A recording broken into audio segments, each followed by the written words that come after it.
Okay, we're going to start this last section on the second law of thermodynamics, and I mentioned the third law just so that you kind of know what it is.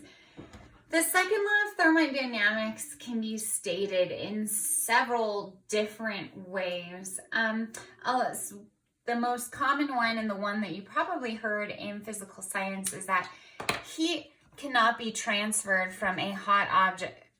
Heat does not flow from cold to hot objects. So heat will not flow from cold to hot spontaneously. You have to do work to make that happen.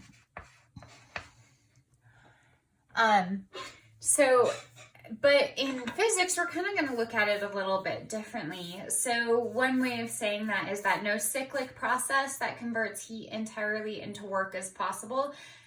And another way to put that is that the entropy of an isolated system is always increasing. Now we're going to talk about entropy a little later. And entropy is a measure of the randomness or disorder of a system.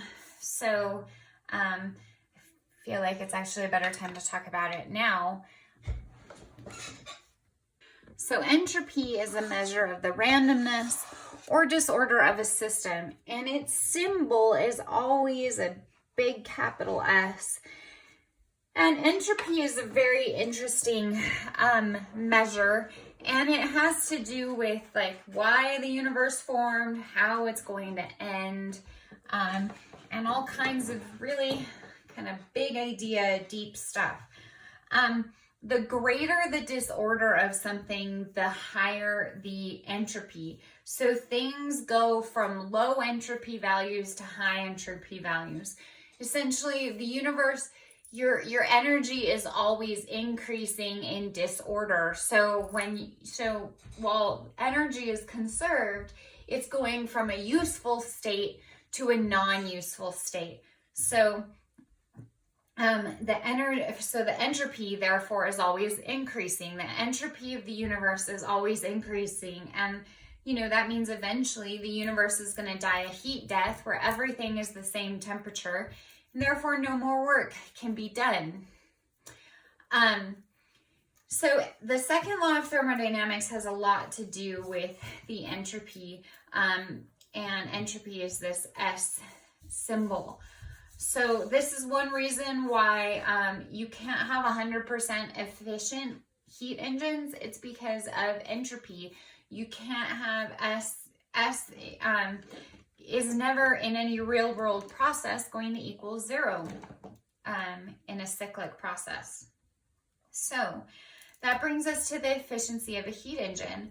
And the efficiency is going to be your net work divided by your initial heat. So your hot heat, which is your hot heat, subtract your cold heat. Remember, that's our net work, divided by our hot heat, which is also, when you rearrange this one, subtract the cold divided by the hot. Okay, pretty simple. You're not going to change it into a percentage. So when you look at example number 1, if a steam engine takes in 2.254 times 10 to the 4th kilojoules from the boiler and gives up 1.915 times 10 to the 4th kilojoules in exhaust during one cycle, what is the engine's efficiency? Well, you're just comparing, it's a ratio, and it ends up being 0.1504. Now, normally you're going to want to change anything you get in kilojoules to joules, but because they have the same unit, you can just compare them, because really, it's really a comparison of that, because the 10 to the 4th, reduced to 1, as do your kilojoules. Okay.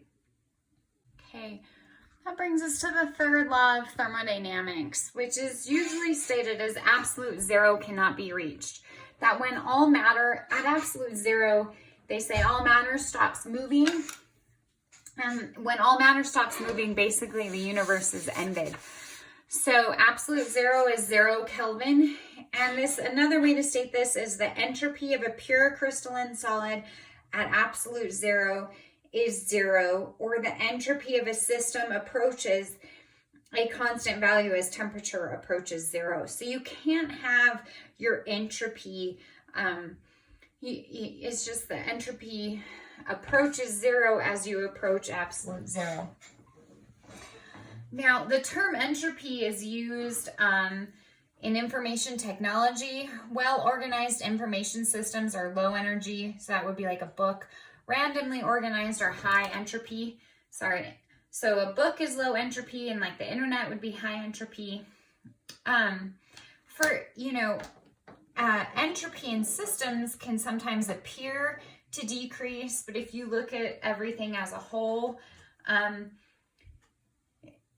you have an increase in entropy. For example, atoms and molecules become incorporated into complex and orderly biological structures such as cells and tissues. These appear to be spontaneous because we think of Earth as a closed system. However, so much energy is coming from the sun that the disorder in the chemical and biological systems is reduced, while the total entropy of Earth, sun, and intervening space increases. So when you look at everything together, it increases, but if you're looking kind of at separate systems, it might decrease. Now, when we talk about efficiency, whenever we're talking about the efficiency of something, it always has to be less than 1.